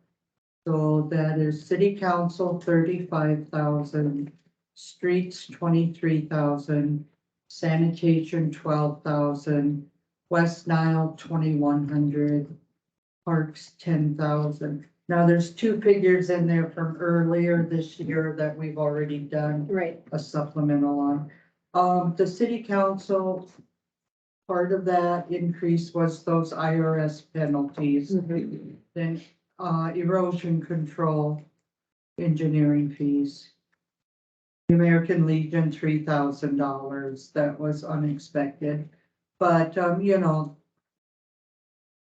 there's just, those were the main reasons that I felt, the prices went, or the departments went up. We need to do a better job in 2023 of, the council has too much going on in that department. And I think I made some arrangements to spread it out more into other departments. Because there's a lot of services that go into city council that really shouldn't go in there. Right. I've never seen such a huge budget for city council before. And then streets, the 4th Street paving of 41,000, that really put the budget out of whack. Sanitation, 12,000, that was because of the contract and the fuel charges and all of that. And West Nile was only 2,100, but that's because I didn't realize there was a contract with the city of Sioux Falls. They come out and count mosquitoes. Yes. In the trap. So that was, yes, 3,000 or 4,000, I can't remember. Yep. And usually on that one, what it has been in the past, but it was this year, is the state gives a grant. And usually how it was worked in the past is what the city got for a grant from the state was what Sioux Falls charged us for our fees. And Yeah. we missed that this year. Correct. And we missed the deadline Got it. because of the, So we started preparing for next year? Yeah. Okay. Yeah, it's Yeah. a very basic. You pretty much Yeah. just put your name in for the request and your grant. yeah, because I think. And then you can also do, chemicals too for the grant. And then parks, Spring, Chemicals. chemicals for spring for the. yeah, But yeah, usually what we do for the grant goes to pay for the mosquito trapping and testing. And then we have the dollar surcharge that pays for our chemicals. Okay. in parks, repairs and maintenance was way under budgeted at $5,000. So we had to increase that 10,000. So hopefully that'll take care of it. We still have contingency. So at the next week, if we've gone over anything a little bit, we can transfer it from contingency. We need 300. So in a nutshell, basically what was budgeted for 2022, we had shortfalls of $171,000. Yeah. Yeah. But, there's other, like, it's hard Yeah, because, because you're putting it back together, Linda. I'm not Yeah. insinuating anything. I just wanted No. to state the obvious. but public safety, it was over. Right, We have money left in that and protective inspection mainly because we contract now. So there's other departments, that we are over on, but you still have to budget for the ones that are under. You can't. so as we get things that, so we align the expenses a little bit more by category, so it's a little more intuitive, Yeah, coupled with being the cash-based system. It's gonna be a lot easier to understand our budget going forward because of all the work you've done. it takes a couple of years to get it down so Right. that you're, more. Did you not have anything? Brian, what'd you say? Was there enough stuff missing that didn't have as accurate to, past or? Oh, no, No, you didn't? I- Okay. there was some problems with the, revenue and stuff. It wasn't, yeah, but that's bank rec. That's- Okay. We're not talking about. Okay. Don't talk about the bank recs. No problem. Okay, so what do we need to do? This is first So reading. this is the first reading Okay. that I've listed on the ordinance. On the next page, all of the departments. Okay. $2,100 worth. Linda, thank you for your work and keeping us afloat and in the black. We appreciate that. Okay, so that first reading is done. Now we talk about elections. One of us up here is up for election, so we need to set a date for that. I believe there's gonna be a school board election too. So have you heard from the school at all what date they're gonna I choose? talked to her a couple of times, very nice lady named Marcia. Mhm. Holding, and we talked today, and then I called the county, because I wanted just one table, Right, and we'll share the expense. And so I called the county to make sure I knew from before they can do a whole book Mhm. that has the different, so when someone gives their name, it states, Ward 1, school board. Right, So right. they know what to hand out. to them. absolutely, yeah. So I talked to the new lady at the county. So, yeah, they're into the month meeting or whatever. They're gonna set April 11th, which is the standard date. Yep, it is. So we have to officially set that date. So we have a date on the table. Do we have a motion to officially set the election date? Make a motion to approve that date. Travis, you're just on top of it. So we get a first. Second. Ryan is the second. All those in favor? Any opposed? Election is set. Ryan, you gotta start knocking on doors. I think last year that we did not pair it with the school. Right, Well, you did in the same spot, but you didn't, because we had to vote on something, I think, to have a combined election. I don't know There were what, two different locations last year.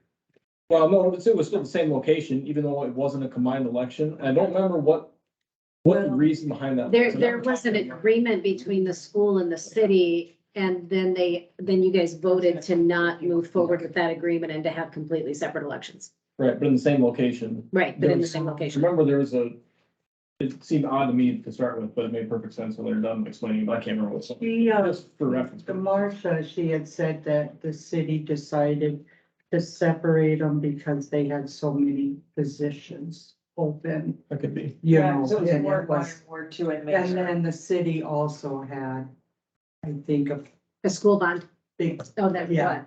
We So- knew there was gonna be a lot of people coming. Yeah. yeah, You know, but now we only each have one, maybe. I was gonna say, I think there was 3 last year, if I Yeah. remember right? One Yeah. from each in there, probably. yep. So hopefully it'll be quieter. Tell everybody to vote, though. It's important. Yep, everybody. Local elections make the biggest impact on your home life.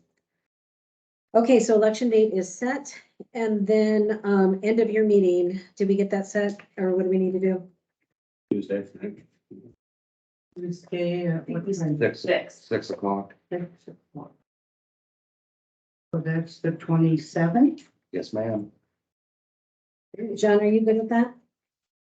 Sorry, The 27th? that would be fine. Okay. 6 p.m. Thank you for making it 6 p.m. Does P and Z need to have any type of touch point with them too, or not? Do you want them? Does P and Z have to review anything you do, Justin? Does P and Z need to review your stuff? I mean, is that, or does it go straight to council? Okay, just making sure, I'm just trying to, Probably not the worst idea to have P and Z here though, just so they're looped in. the- I agree, yeah, I think that would be, again, it's building that institutional memory that's so important. I mean, that'd be my two cents. so, Ed will be out of state next week. I guess then if that's the case, then I'd say just keep, obviously you're gonna stay close in touch with Ed and all this stuff, just so that everyone in P and Z is informed. I guess that'd be my recommendation. we probably just need to review with Ed before he leaves town if there's anything that needs to be reviewed or taken care of. Because if he's not here, you can still have a quorum without him, it's just, you know. So you don't want me to ask the other ones, or do you want me to ask? What's the Debbie? offer? I would absolutely offer that they can come if they want, and then just let's confirm with that there is no business. Okay, so it won't be a joint meeting. No, it won't be a joint meeting. Okay, so they, I'm just thinking, John, out loud, that if Yeah. P and Z has any business to handle, they should do it prior. I agree, And then if they handle anything, then we can do the city meeting after that. So just to like, they're simply attending the council meeting. yeah, they can attend if they want, but if there's any Yeah. P and Z stuff that needs to be handled, then that would probably happen first, and then we just transfer over, don't you think? Yes. Make sense, Linda? Okay. Okay, cool. Fees and fines discussion. Miss Lacy? What? No.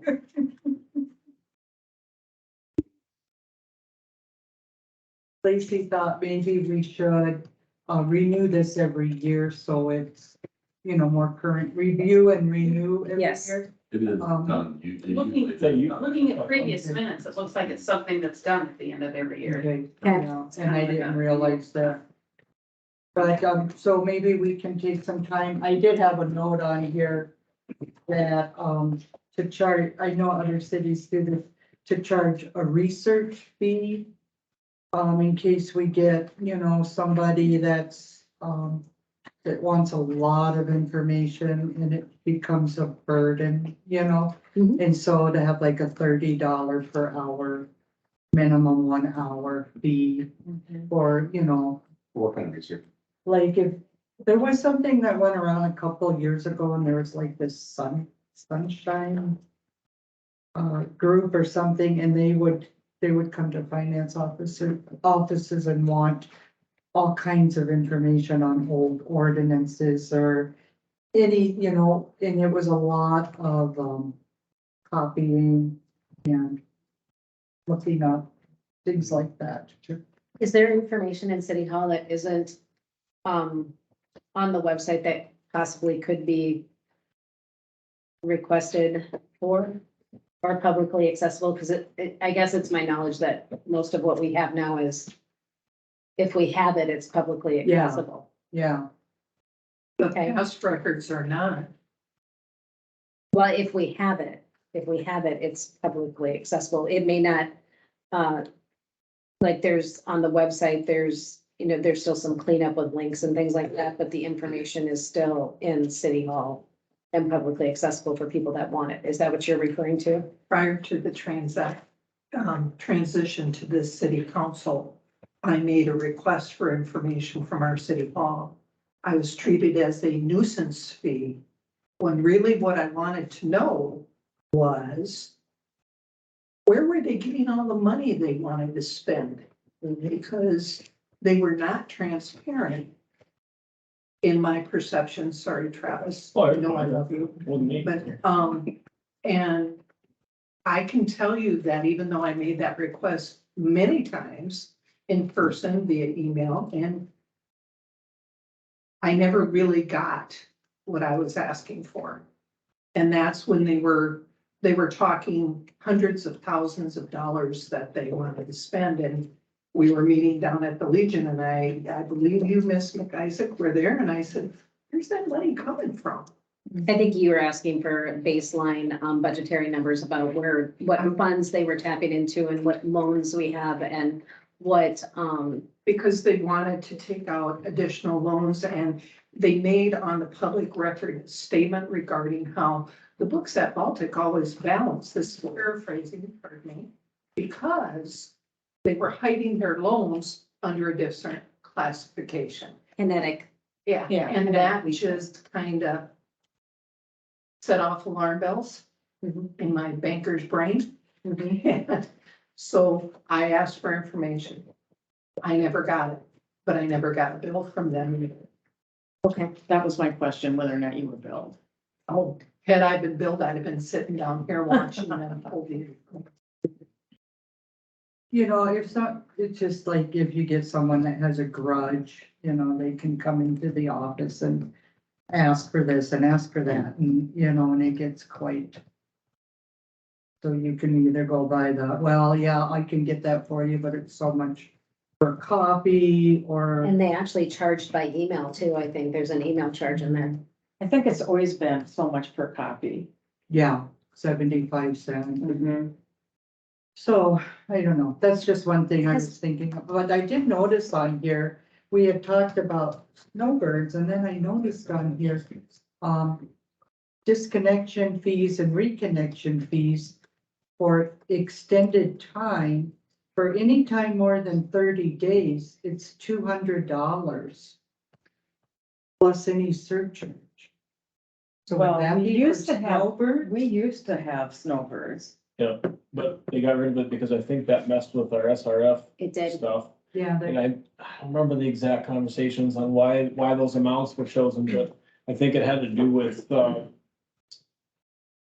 It was more of a Somebody deterrence, if I came back remember. from Yeah. Winter vacation and left their water on winter rates, you know, they were gone. So they got that very small billing all through the summer. oh, yeah, yeah. oh, yeah, it's good.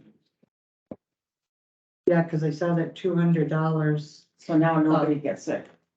What does that mean? Did you guys $200. like calculate what it would cost if somebody had a snowbird rate? Yeah, So then they there could was- yeah, disconnect, I mean, it was reconnect. all, numbers were all comparative, snowbird rate versus if you disconnect and reconnect and I don't. Then it was kind of a how- wash. and- Usually it's just a wash, so Yeah. yeah, I know like Sioux Valley Energy used to do that, where Right. now they just charge that so much, so you leave your electric on for all people at the lake. Yeah. So I would leave my electric on. I would never turn off my water and stuff. I believe that's exactly why you guys had that fee changed, because it was to not mess up the SRF. Oh, yeah, but- 100%, that's what it was for. And then that way, when people asked, you could explain, well, we don't have snowbird anymore, but you can do this if you want, but either way, it's, you know, 6 of Will 1. cost you. So, because we had to maintain our billing for SRF, I mean, it's not optional. So, at this point in time, I don't know how everybody is comfortable with the fines and fees, or do you guys want some time to review since we're meeting next A week? month or so. Yeah, I was gonna say, I'd like to print Yeah. out what changes you I'll want. have this for the January. meeting. Okay. Okay, And then we can look, I just noticed that mosquito spraying is supposed to be $1.25 a month. Oh, Charging $1, so. okay, Let's just pretend you didn't see that then. okay, we good on that one? All right, employee handbook, did you guys have any suggestions for that? Oh, didn't really have time to look at that, but, I know the municipal league has a wonderful sample that deals really well with grievances. You know, that Mhm. section, Yeah. so it kind of protects the city, so I'd like to find to look that up. Can we table this item? Yes, yes, definitely. Can we have a motion for that, please? Do you need a table? Or are we just review for I think it more? just Comes back to. old Okay, so no action. Yep, okay. And then, you're on. Maintenance, sorry, I didn't get a report to you in your file. You've been a little Lot. busy with snow, huh? Yeah, a lot of it's been what Justin talked about. I'm proposing, I got snow cleaned off of the West Diamond. And put it on that line, that's kind of about the easiest, because Mother Nature came with a vengeance, and now we have snow.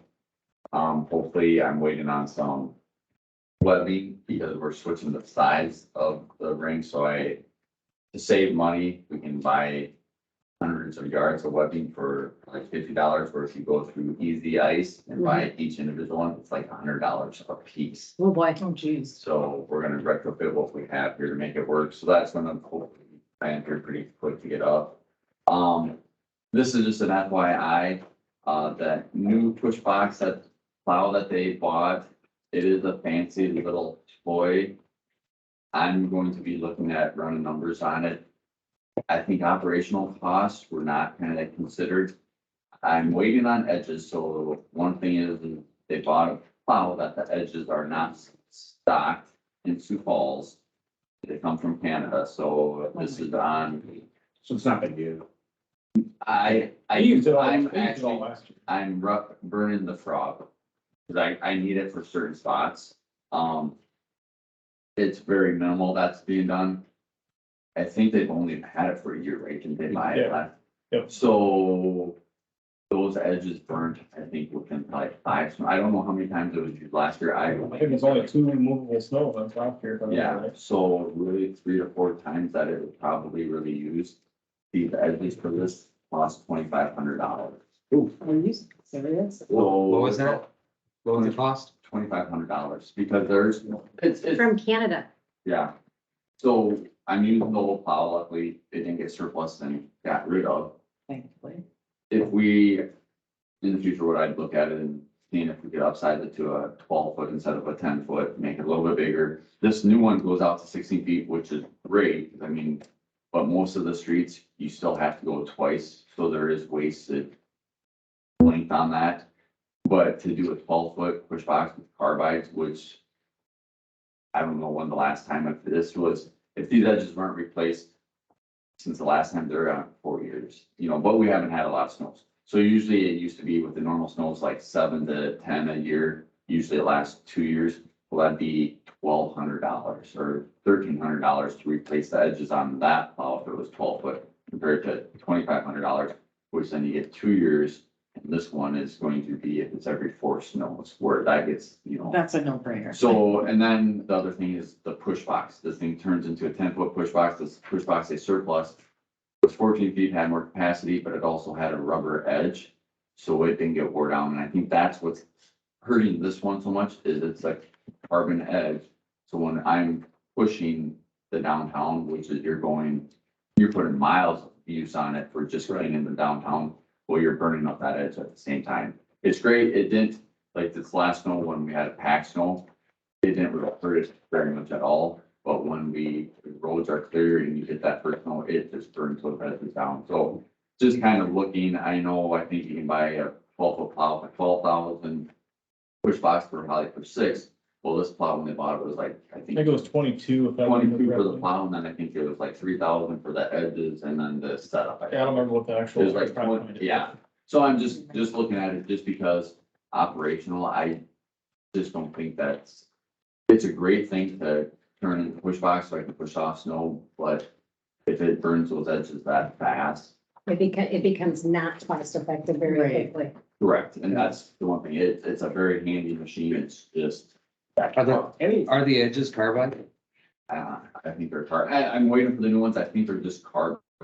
And I don't know, I mean, they're special because they're like 10-inch to 12-inch, edges themselves, so you have 10 across the whole thing or 9 across, and then you've got the wings on there. So the width of each edge is 10. Yeah, it's a 10-foot push box, and I think there is, yeah, so I think they're 12 inches. I think there's 10 little edges all the way across that center, and then the wings have different kind of.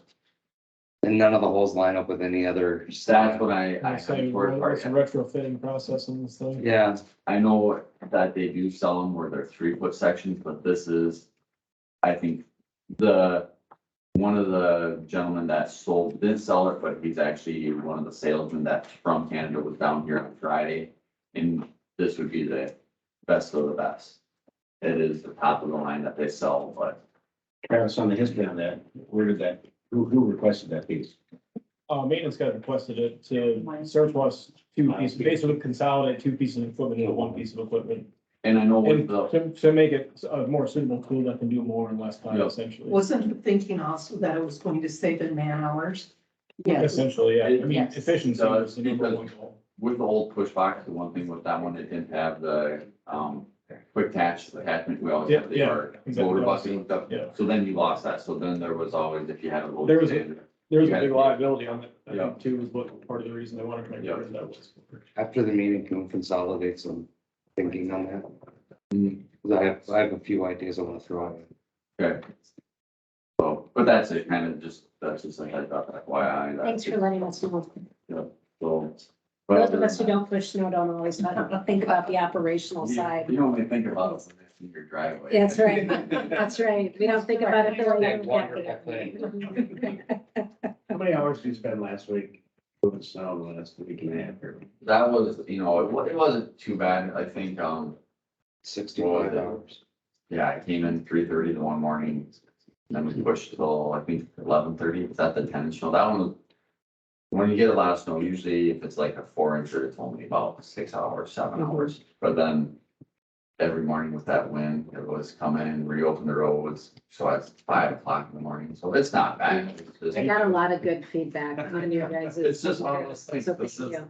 Not the winter, last 3 years we've been spoiled. Right. Yeah, So, right. Well, at least we only had to wait till December to get the snow. So I mean, it could have been worse. It could have come in October, so. Oh, yeah. Better not be here till March. Oh, my God. I know. Thank you yep, for all the time that you spent making sure and worrying about our snow and making sure our roads are clear. Thank you for that. City Hall update. Oh, okay, I don't have much. Just, that the homeowner, I sent her a letter about the street repair not being, adequate, and, she called and, talked to Lacey and, wondered what repairs she needed to do. So I'm gonna reply, but first, Ryan and I were talking about, including that project in any repairs that might be needed next year. And then, making that offer to her that she would pay for her share, so that there would be a cost savings hopefully. if we do have, Yeah. this year was very good, we didn't have really any asphalt repairs needed. Mhm. But if there would be repairs, we could always add it to, which would be a cost saving because the mobilization, if we're doing something. Otherwise, they wanted to make sure the new people weren't going to get the bill, because I had sent the new owners a letter too, since it was Right. property related. And, so I'm just gonna write her back and say, that the bid she got from the professionals was the correct process. Probably to fix them. I remember though, the bid was high. It was like- 4,500. Yeah, it was high, Yeah, but she didn't get more than one bid. She got the one, right? yeah. It's Yeah, same. that's, you're paying mobilization for, But, she stated that she didn't know the city should have contacted her with, Procedure. procedure, yeah, the correct. Is there, if I procedure. remember correctly, there's really not a procedure laid out, it's just whatever with the city, city standards basically. yeah, Basically, the process is contact the city. contact the city. Because you have to- Have that yeah. quote I think that's where contact the, the yeah, I think developer, that's where the. paver. Yeah, and I think we told her to contact Faber, that's, one was Double H, and that's when she contacted them, and Yeah. that was, the correct way was $4,500, which Yeah. at that point, it was one project for that. Yeah, if they're gonna come to town for one, little blurb there, they're not gonna do it just too cheap, I'm sure. Right. If they were coming in to put up roads, I'm sure it'd be a lot cheaper. I just wanted to make sure it was okay to make her that offer. I think it's very reasonable. Yep. We would do it for anybody Great else. idea. Yep. Brady, that's all I have. Thanks for coming up with that. Any updates from the council? Take credit. Spectacular. You guys are awful quiet. Any other updates? Awesome people. I thought you had one, McGreedy. Can't remember. Okay. Well, you know what? We're meeting next week, so it's okay. As far as a mayor thing, I can't thank this staff enough for keeping the doors open, the lights on in inclement weather and taking care of the streets. It's something, we don't, as citizens, we don't always think about, but we sure know when it's missed. So thank you for all of your efforts and your hours, and please pass that on to Ben. Lacey. Yeah. I've know it. missed quite a few days. Well, and honestly, just in total transparency, I tell Linda not to drive into town when it's inclement weather because her health and safety is more important to me than her sitting at her desk. And because she can remote in, I need you here. That's different. That's different. Your health and safety needs to be here so we get our roads clean. You're essential. lights. Yeah, you're essential. Boy. She's remotely essential. 115 is just as bad. I do have one. Yeah. So I talked to Lacey the other day and on our Facebook post announcements, I asked her to put a link on there to the calendar. Oh, okay. I just want people to know that all this stuff, whether it's planning and zoning, city council, everything's on there in print and in video. Yes. So it's really easy. You get on the Facebook page and click it, it'll take you right to the website, or you can just go straight to the website for the city, obviously click on that. But I think everybody, if they have questions, which I've ran into a lot of people with questions, it's the best source to go back on there and watch the video. It's fast, it's easy. Well, and I mean, we know we have some long meetings, right? And so we're gonna strive, I can't guarantee it, but we're gonna strive to have timestamps. So when you're going through the agenda, you can get to that piece of the meeting easier, but that requires someone to sit and watch. I've been trying to remember to do the timestamps here and I've gotten some of it down. But we want to be able to provide this information in bite-sized pieces so people can get what they want quickly. And so we'll continue to try to get better with that. One thing, with like our texting, is that enough notice? I mean, with these storms that we had, especially with that wind. I thought it was really good. I thought it was a good heads I up. mean, it's, I'm Yeah. trying to get out as much information, but it's like with that wind, it's like, I really don't know when. To have it Right. say, or that we're expecting to have a snow alert, I mean, it gets the idea in everybody's head with the saying, hope snow alert, at X time. Yeah, I thought that was. At least it seems to be working, right? We're not having to do a lot of ticketing. Yeah, worked good the first time, not the second time. Okay. Well, but the texting is great, and if you have a little space in your newspaper ad, you might remind people who aren't already on that service. We try to do it semi-regularly so that way you don't go blind to it. I'm putting a note on the back of the water bills this month to update your email address and your phone number to make sure that we have the right cell. And then I'm gonna invite everybody to jump into the text service. Yeah. Well, I thought it was great because I did see one negative comment about snow removal. And about 20 minutes later, out comes the text that we're gonna be on the road at 4:30 clearing snow, get your vehicles off. And I thought, yes. No, I mean, it's a process. They all work as a team. They do a very, very good job. So thank you. Thank you for that. Okay, so I think we're down. And we're down to the end where we have some matters that we need to discuss for executive session. We have matters related to personnel, matters related to legal counsel, and matters relating to contract negotiations. So it is now 8:59.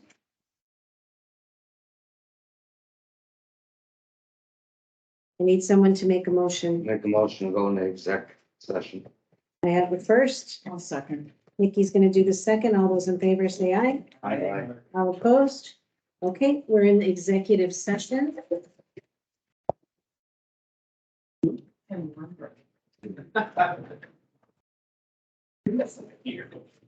That's why I won't.